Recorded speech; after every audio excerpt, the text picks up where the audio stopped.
بسم الله والحمد لله والصلاة والسلام على رسول الله وعلى آله وصحبه أجمعين أما بعد.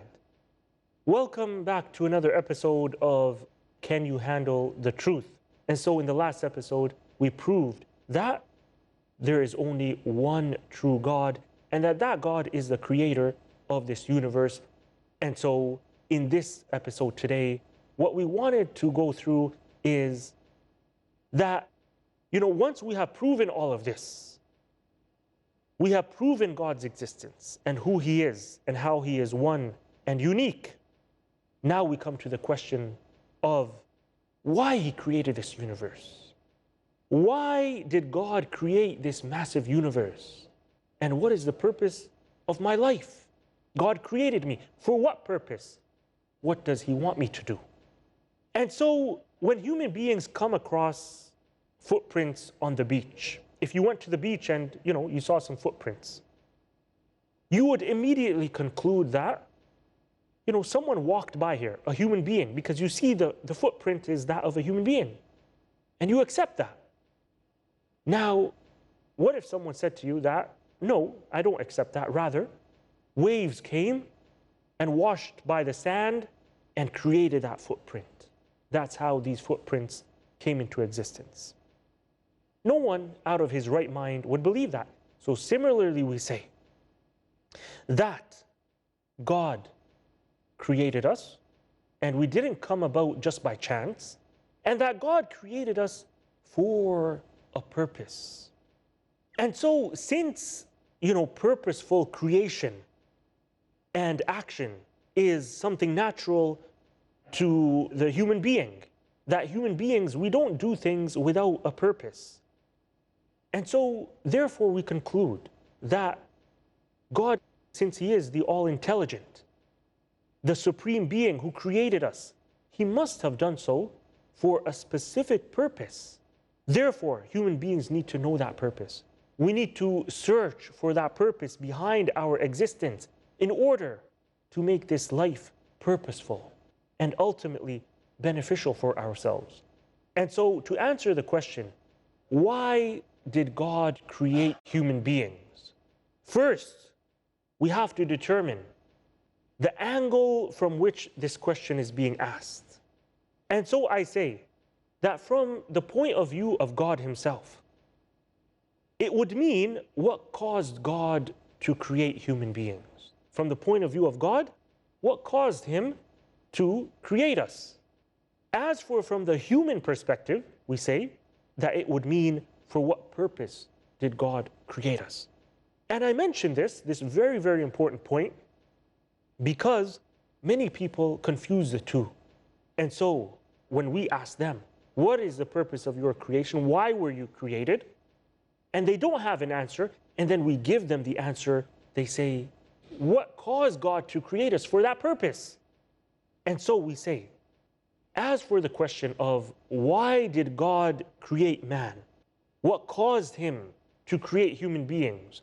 We say that, as we mentioned previously, the very nature of God, His uniqueness, means that He does things out of His own free will. Whatever He does, whether it be creating us or anything else, He does it because of His divine will, without any external factors influencing Him. So nothing caused God to create us. It was His will. He decided to create, and so He created. And so we as human beings simply need to submit to that. We shouldn't ask what caused God to create, because nothing influences God. He is self-sufficient. He is on His own. Nothing influences His decisions. And so in the Quran, God says, لا يسأل عما يفعل وهم يسألون. He is not questioned about what He does. Rather, they will be questioned. And so we human beings will be questioned by God in the next life. And so it doesn't make sense. Why should we be objecting to God and asking, why does God do this and why does He do that? But having said that, we know that God did create us based on His ultimate wisdom. That His will, His divine will, which caused Him to create us, not any external factors, that was based on His ultimate wisdom, meaning that He did it for a purpose. and not without any purpose, not just for mere play, without any aim, without any purpose. Because that would go contrary to God's very nature of being supreme, of being the supreme and intelligent and wise being. Because wise beings, intelligent beings, don't do things aimlessly. They don't do anything without a purpose. And so this is something that has been mentioned also in the Quran, where God says, وَمَا خَلَقْنَا السَّمَاءَ وَالْأَرْضَ وَمَا بَيْنَهُمَا لَاعِبِينَ. He says, we did not create the heavens and the earth and everything that is between them out of mere play.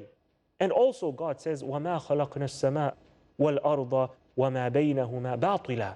We did not create the heavens and the earth and what is in between them without a purpose. And so now that we have concluded that God created us and this entire creation for a purpose, for a greater purpose, naturally the next question that comes to your mind is, what is that purpose? What is the purpose of life? Why did God create me and you? And so think about it. Use your brain. Open your mind. Think about it. Is our purpose in life simply to eat, to drink, to sleep, to have, relations with women, to acquire some material things in this life and enjoy ourselves? And so we live and then we die and that's it. This is our life? Is it wise to simply create the human being with this intelligence simply for that purpose? And so think about it. Why are we born? What is the objective of our existence? And what is the wisdom behind the creation of man and this universe? Ponder over these questions. And so this is perhaps the most important question that has ever been asked over the ages. And so throughout the ages, philosophers and others have considered it to be the most fundamental question. And so scientists, historians, writers, psychologists, and even the average human being have all wrestled with this all-important question about the point of their life. And so the sad reality is that when it comes to the purpose of life, this big question, people are confused. And so we see that everyone has different answers. And so if you were to ask a teenager, what is the purpose of your life? He'll say, to enjoy myself. But if you were to ask a middle-aged man, let's say a professional, he'll say, I live so that I could save enough money to have a comfortable retirement. And if you were to ask an old man, let's say a 60-year-old man, 70-year-old man, what is the purpose of your life? He'll say, all my life I've been asking myself that question. And so if there is a purpose, I don't care anymore because I haven't found it. But the most common answer that you'll get, regardless of age group, is, I simply don't know. I don't know, why am I here? What is the purpose behind my existence? And so if we were created by a creator, and we definitely were, as we have already explained and gone through, then surely that creator must have a reason, a purpose in creating us. Thus, it is important for each and every single one of us, me and you, every single human being, to seek to know God's purpose behind our existence. And then, after coming to realize this purpose, we can either choose to live in harmony with it or not. However, here we ask a very important question, and that is it possible for us to know what is expected from us, to know our purpose of life, simply based on our own perceptions, our own opinions, without any communication from God? Is it logical to think that God created us and then left us to decide on our own what is our purpose in this life, without God revealing that purpose to us? And so we say that it is natural that God, our Creator, would have informed us. He would have communicated with us and told us of this great purpose behind why He created us, especially since He expects us to fulfill that purpose. We'll take a short break and be right back after this.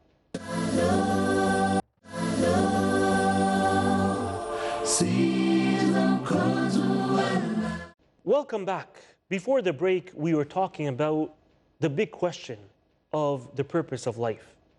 That if God created us, then why did He create us? And we mentioned how God definitely created us for a purpose, and that He did not merely create us without any purpose.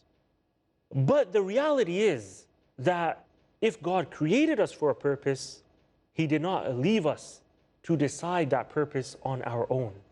He didn't just create us and then leave us in this world to roam around and search for that answer without Him telling us what the purpose of our creation is. And so the reality is that this is not a topic for human speculation, because our own human guesswork, what is the purpose of life, it cannot possibly produce the entire truth regarding this. How can that be the case when, human beings cannot even decide or properly understand their own brains, their own minds, and its functions? So how on earth can we understand the purpose of our life?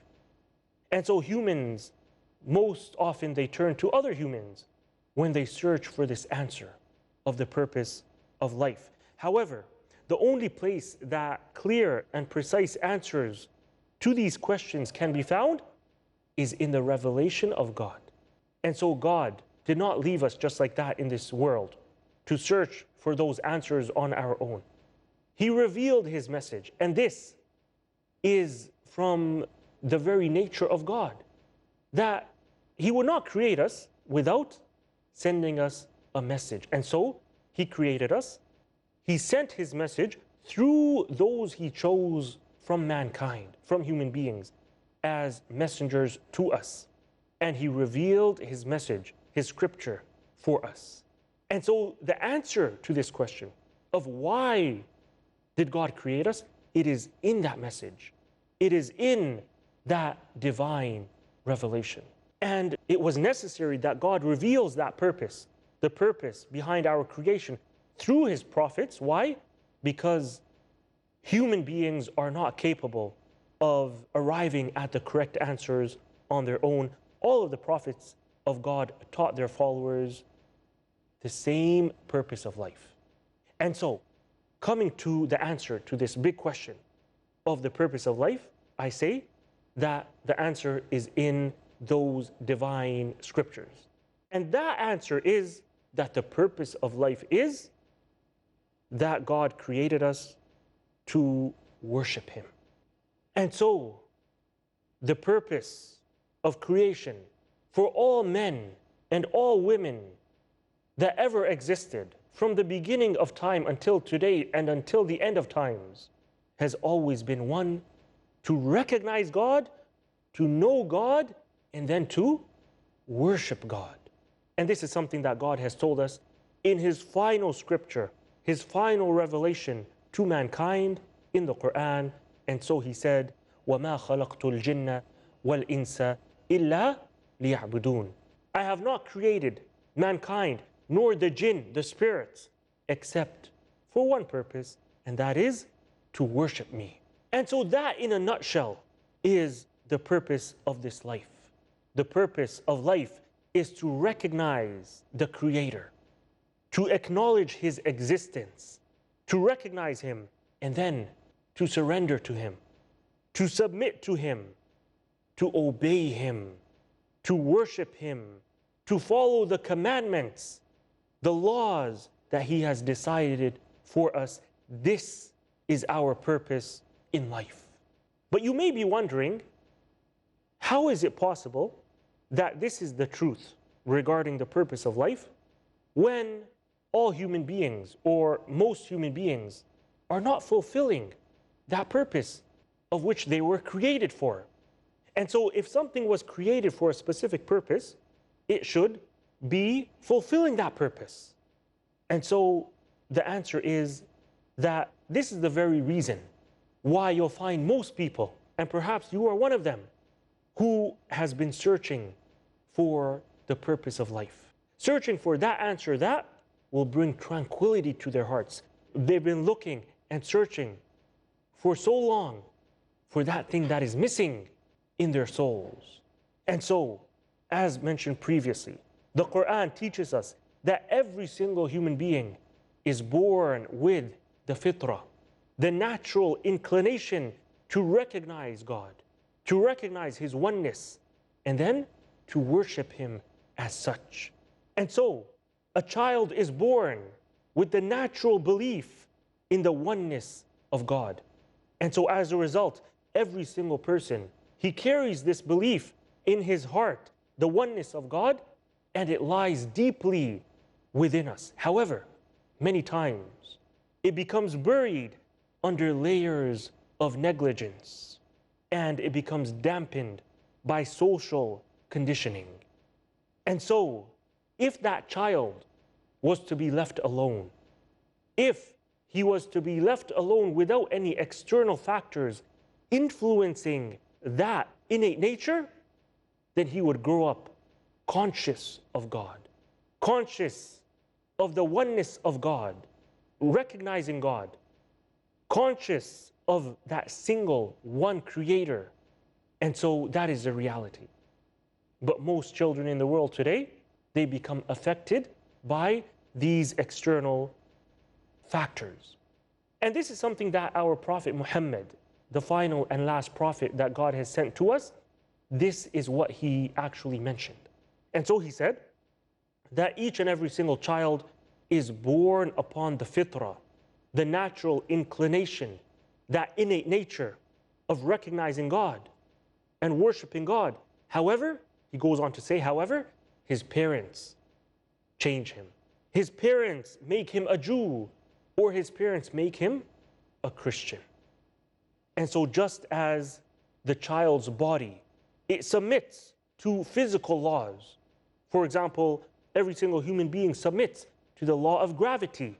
And these laws of physics are God's laws that He has set in nature.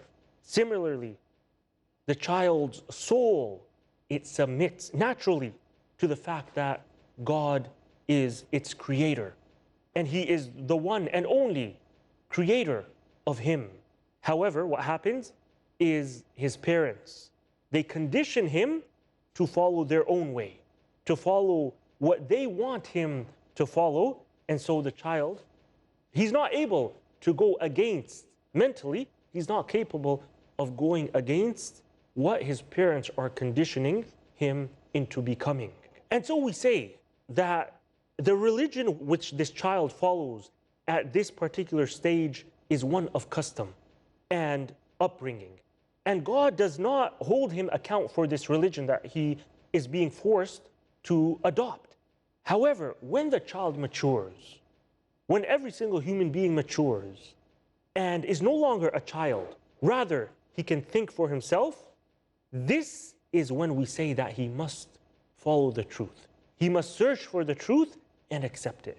And, it will no longer be accepted from him that, this is what I was brought up with. Rather, he makes his own decisions, just like he makes his own decisions in everything else in life, and not what his parents are, telling him to choose. Similarly, he should choose this great path in life, the path of belief. What do I believe in regarding God and regarding my life and how I shall live it? And so, as adults, people must now struggle. They must struggle between their natural disposition that God created within them and their desires and what they were brought up with in order to truly fulfill their purpose behind their creation. However, after having said all of this, you may be objecting and saying that this is what you claim. This is what you claim regarding our purpose in life. That, God created us to recognize Him, to worship Him, and you're saying that your evidence is in the scriptures. But I don't believe in these scriptures. You may be wondering, I don't believe in these books, these fairy tales. They were the work of human beings. They are not the words of God. Fine. Let us look at a logical argument regarding this purpose being the purpose of life. Think about it. Look around you. Look around you in this world that you live in. Unless you live in a cave, you are surrounded by things that we human beings have manufactured, that we human beings have made with our own hands. Now, the question is, why did we make these things? Why did we manufacture these things? Cars, aeroplanes, cell phones, televisions, and everything else that we have created with our own hands. The answer is, of course, so that we human beings can use these things to function for us. And so each one of these things that we have created, that we have manufactured, they exist for a purpose, and that purpose is to serve us human beings. We human beings manufacture them for a function, for a purpose, to serve us. And so we created cars so that we could travel. We created, manufactured aeroplanes so that we could travel long distances. We created telephones so that we could communicate. And so we manufactured all of these things for a specific purpose. And all of these purposes and objectives eventually go back to us, to serve us. And so, by extension, why did God make us? Why did He create us, if not to serve Him? Why did He create us, if not to serve Him? So just like we make things in this world to serve us, God also created us in this world to serve Him. With that, we come to the end of this episode, and we will see you again on another episode of Can You Handle the Truth very soon. Until then, سبحانك اللهم وبحمدك أشهد أن لا إله إلا أنت أستغفرك وأتوب إليك والسلام عليكم.